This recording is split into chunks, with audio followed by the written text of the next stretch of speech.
Drop dead. If you uttered these words, even without thinking, according to some people, you have delivered a curse. Although one of the definitions of curse is foul language, a more common use is a prayer or invocation for harm or injury to come upon another. Curses direct negative energies by thought and intention to a person, family, or group that are filled with hate and with the purpose of causing harm, illness, pain, or even death. One theory behind curses is that demons are released when a curse is uttered, and they are set free to follow through with the curse until it's done. If the person is protected either by a counter curse, Jesus, white light, or another method, the curse may boomerang and get the person who sent the curse, or even an innocent bystander. Some consider it very simple to curse another, and name-calling, slander, bad thoughts, gossip, envy, jealousy, or just bad will can cause the person to suffer from a curse of oppression. Witches are said to be able to send curses, along with gypsies, medicine men, or anyone with a dark wish or hatred toward an enemy that they want to see suffer. In Australia, bone pointing is a cursing ritual that is said to kill its victim without fail. A candela, the bone used in the terrible killing ritual in the Aboriginal tribes of Australia, is usually human, but can be from an emu or kangaroo and is about 9 inches long and sharpened to a point to resemble a needle.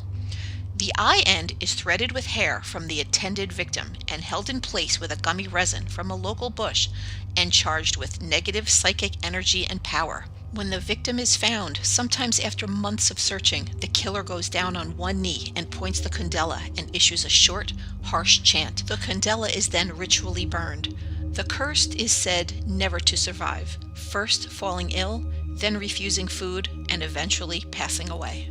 Damian Mulcran, author of the book When Bad Things Happen to Bad People, says you don't need to be a witch or a gypsy to throw a curse. He thinks anyone can do it, and here's how. But be warned, he says it can cause harm or even death. First, rise from your bed at midnight. Sit cross-legged on the floor in a dark, empty room and whisper the words, "Evil, live, live, evil," over and over for 1 whole minute. In your mind's eye, picture the person you want to curse. Next, as the image of the person appears to you, visualize great harm coming to him or her. For example, you might watch with delight as the car runs over him or he falls down a flight of stairs. Then, savor the victim's agony, but don't forget, the misfortune you visualize is the misfortune your victim will suffer in real life. If you visualize the victim losing an eye, he should lose an eye. If you visualize his death, he should die. Consider carefully the outcome before the invocation. As you continue to revel in the imaginary evil you have brought to your enemy, whisper, "Powers of darkness, make this so." Contemplate your actions for a minute or so, and then, says Mulcran, your work is done. If you are sincere in your desire to punish an enemy and have absolutely no reservations about bringing him harm, the curse will work, he said. Damian Mulcran is said to have vast knowledge of the black arts and is known in the world of the occult. Please note, we are not recommending the previously mentioned curse. The Vatican exorcist Gabriele Amorth, a Roman Catholic priest, states in his book An Exorcist Tells His Story that there are 4 types of curses. He said spells and witchcraft are 2 different types of curses. He believes that the other type is through demonic intervention, although he doesn't claim to know how this works. The 4 types of curses are 1. Black magic, witchcraft, and satanic rites that culminate in black masses.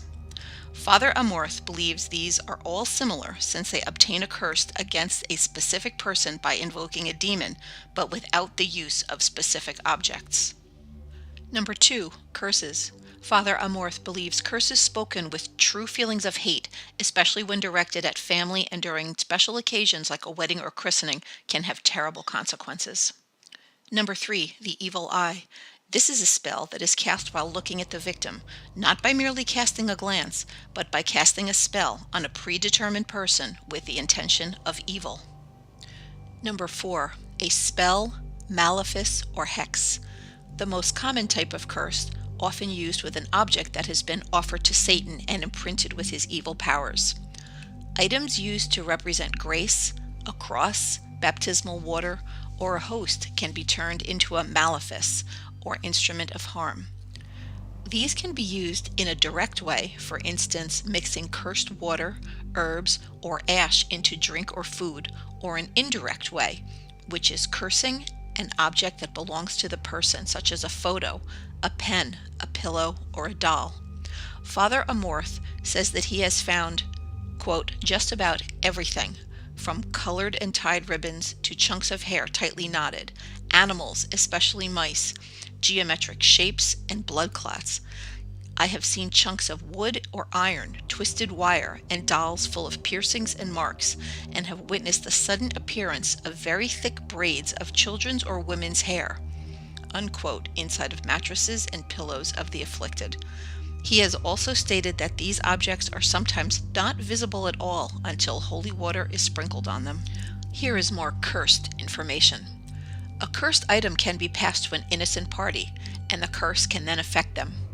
Burning a cursed item can cause more problems than not burning it. You can accidentally curse someone. James Dean had a cursed Porsche he called Little Bastard.